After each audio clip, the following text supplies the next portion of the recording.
مرد میدان میں مرتے ہیں، بنکر میں نہیں۔ وہ دل گردہ کہاں سے لاؤ گے جو ہمارے صدر، وزیر اعظم اور فیلڈ مارشل کے پاس ہے؟ صدر مملکت آصف علی زرداری کی مودی سرکار کو للکار۔ بے نظیر بھٹو شہید کی برسی پر جذباتی خطاب کرتے ہوئے کہا، ایک بے وقوف آدمی نے 4 سال میں دنیا سے تعلقات خراب کیے، معیشت تباہ کر دی۔ ہم نے آہستہ آہستہ عالمی برادری سے تعلقات ٹھیک کیے۔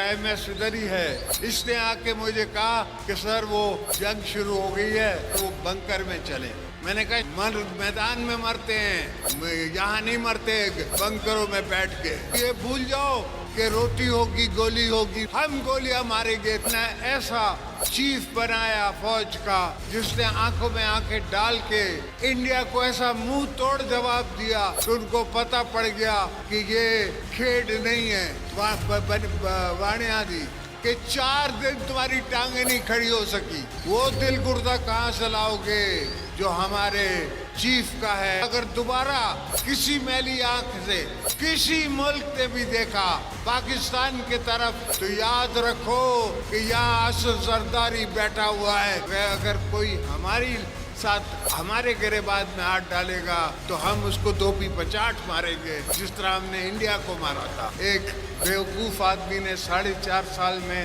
ساری دنیا سے ہمارے تعلقات خراب کرا دیے تھے، پاکستان کی اکانومی تباہ کرا دی تھی۔ ابھی ہم نے آہستہ آہستہ ساری دنیا سے اپنے تعلقات دوبارہ ٹھیک کیے ہیں۔ سیاسی انتہا پسندی کو صرف مفاہمت کا بادشاہ ہی ختم کر سکتا ہے۔ سیاسی بحران سے نکلنے کے لیے آج نہیں تو کل مفاہمت کرنا ہی ہوگی۔ بلاول بھٹو کا گڑی خدا بخش میں جلسے سے خطاب، حکومت پر بھی دبے لفظوں میں تنقید کرتے ہوئے کہا، مہنگائی کے بوجھ تلے دبا عام آدمی معیشت کی بہتری کے حکومتی دعوے نہیں مانتا۔ ٹیکس اور بجلی کی تقسیم کر کمپنیز کی ذمہ داری صوبوں کو دی جائے۔ سیاسی بحران سے نکالنے کے لیے آج نہیں تو کل ہمیں فہمت کی ضرورت ہوگا۔ سیاسی جماعتوں کو سیاسی انتہا پسندی کو چھوڑنا پڑے گا۔ وہ واحد شخص ہے جو مفاہمت کا بادشاہ ہے، جو پاکستان کو اس مشکل سے نکال سکتا ہے، وہ ایک ہی ہے، جناب صدر آصف علی زرداری صاحب۔ یہ جو مئی 9 جیسے حملے ہوتے ہیں، میں آپ کو کہتا کہ کور کمانڈر ہاؤس پہ آپ حملہ کرے، آپ جو ہمارے ڈیفنس بیسز ہے ان پہ حملہ کرے، تو کیا آپ کے ساتھ رویہ سخت ہوتا ہے یا نہیں؟ سیاسی بحران، معاشی بحران ساتھ ساتھ چلتے ہیں۔ عوام تو حکومت کے دعوے کو نہیں مانتے ہیں، وہ ہم سے پوچھتے ہیں یہ ہمیں کب محسوس ہوگا کہ معاشی ترقی ہو رہا ہے؟ بہتر یہ ہوگا کہ وفاقی حکومت صوبے کو مزید ذمہ داریاں دے، ہم ایف بی آر سے بہتر ٹیکس جمع کر کے انشاءاللہ تعالی آپ کی وفاقی جو معاشی بحران ہے وہ ضرور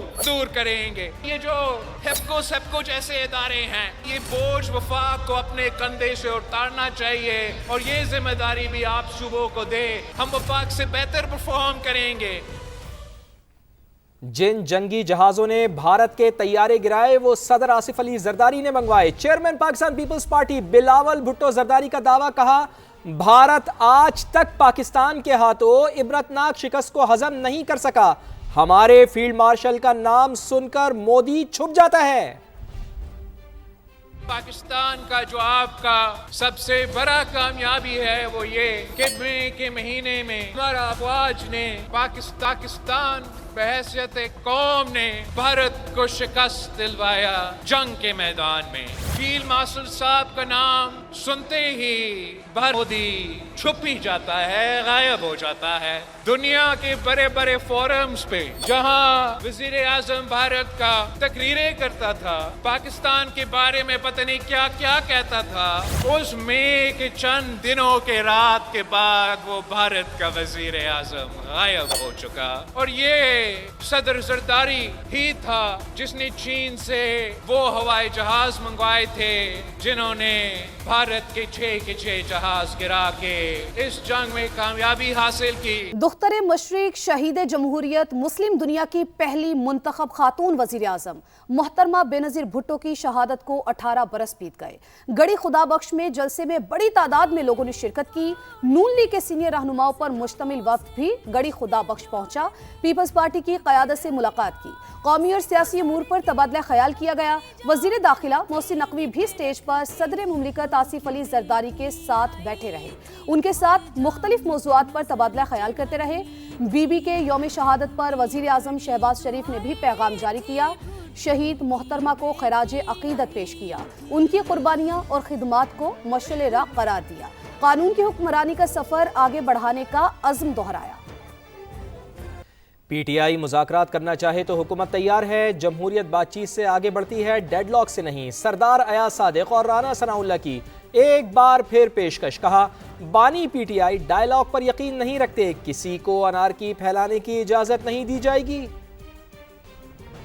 جمہوریت جو ہے وہ ڈائیلاگ سے آگے بڑھتی ہے، ڈیڈ لاگ سے نہیں۔ پی ٹی آئی کے جو بانی ہیں سیاسی ڈائیلاگ پہ یقین نہیں رکھتے، اور جیل میں بیٹھ کے کسی کو یہ اجازت نہیں دی جا سکتی کہ وہ جو ہے وہ ملک میں افراتفری اور انارکی پھیلانے کے لیے پلاننگ کریں، جو کہ بانی پی ٹی آئی اس وقت جو ہے اپنی ملاقاتوں کے تھرو اس قسم کی میسیجنگ کرتے ہیں۔ ہم ہمیشہ سے مذاکرات کے لیے تیار رہے ہیں، اب بھی ہے۔ اگر وہ بات کرنا چاہتے ہیں تو ٹھیک ہے، اگر وہ نہیں کرنا چاہتے تو یہ ان کا فیصلہ ہے۔ جب آنا چاہیں، بات کرنا چاہیں، مذاکرات کرنا چاہیں، حکومت بھی تیار ہے، آپ بھی، مگر ان کو فیصلہ کرنا پڑے گا کہ اگر وہ کرنا چاہتے ہیں پھر ان کو آنا پڑے گا۔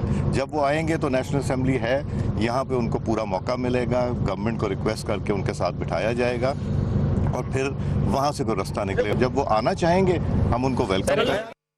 وزیر اعلیٰ خیبر پختونخوا سہیل افریدی کا کل مینار پاکستان پر جلسے کا اعلان، بولے پنجاب حکومت کا رویہ کبھی نہیں بھولوں گا، مخالفین خیبر پختونخوا میں آ کر جلسہ کریں، گاڑیاں بھی دوں گا، سٹیج بھی سجا کر دوں گا، بتاؤں گا اس منصب کی عزت کیسے ہوتی ہے۔ کل اتوار کا دن ہے 6 بجے میں مینار پاکستان میں جلسہ اناؤنس کرتا ہوں اور یہ اپنے لیے گراؤنڈ پسند کریں۔ کل کا دن اگر نزدیک ہے تو کل کا دن بھی لے لیں، اگلے ہفتے کو یہ اناؤنس کریں میں خیبر پختونخوا میں ان کے لیے سٹیج بھی سجاؤں گا، اگر یہ ٹرانسپورٹ نہیں دے سکتے لوگوں کو ٹرانسپورٹ بھی میں دوں گا، یہ خیبر پختونخوا میں جلسہ کریں اور میں لاہور میں جلسہ کروں گا۔ ہمارا آئین ہمیں اجازت دیتا ہے کہ رائٹ ٹو اسمبلی، کہ ہم جلسہ بھی کریں اور پرامن احتجاج بھی کریں، لیکن یہاں پر ایک صوبے کا چیف ایگزیکٹو صرف ملاقاتوں کے لیے آ رہا ہے اور ہمارے 1000 سے زیادہ کارکنوں نے اٹھا لی ہے۔ وزیر اعلیٰ خیبر پختونخوا کو پنجاب میں خوش آمدید کہا، ان کے ساتھ آنے والوں نے جو کچھ کہا وہ افسوسناک ہے۔ وزیر اطلاعات پنجاب عظمہ بخاری کی پریس کانفرنس، کہا غیر متعلقہ افراد کو پنجاب اسمبلی میں داخلے سے روکنے پر طوفان بدتمیزی مچایا گیا۔ جو پنجاب اسمبلی کے اندر حکم پیل ہوئی، لڑائی مار کٹائی ہوئی، بہت انفارچونیٹ ہے۔ اگر جو لسٹ انہوں نے دی تھی اس لسٹ کے مطابق ایک باوقار طریقے سے وہ بھی انٹر ہوتے، اسمبلی سٹاف کو بھی تکلیف نہ ہوتی، تو لیکن جب دھکم پیل ہے اور بہت سارے ریلیونٹ لوگ گھسے لسٹ کے علاوہ، جس قسم کی زبان انہوں نے استعمال کیا، یہ ہمارا ظرف ہے کہ یہ پنجاب میں موجود ہیں، لیکن اب بھی ہم ان کو مہمانوں کی طرح ٹریٹ کر رہے ہیں۔ جو لبرٹی کے اندر حال ہوتا ہے ٹریفک کا، اس کا اگر وہ چلنے دیا جاتا اور چیف منسٹر وہاں پہنچ ہی نہ پاتے ٹریفک کی وجہ سے، پیدل تو آنے سے کسی کو کسی نے نہیں روکا تھا، تو انقلاب جو ہے وہ پیدل بھی آ سکتا تھا۔ نائب وزیر اعظم اسحاق ڈار کا کہنا ہے کہ بھارت نے نور خان بیس پر حملہ کر کے سپر غلطی کی تھی، 10 مئی کو جو ہم نے کیا وہ پوری دنیا نے دیکھا، بھارت کے 7 طیارے گرائے، عبرتناک شکست دی، جنگ بندی کے لیے امریکہ سے درخواست بھی بھارت نے کی تھی، غزہ کے لیے عالمی فورس میں شامل ہونا ہے یا نہیں، پاکستان سوچ سمجھ کر فیصلہ کرے گا۔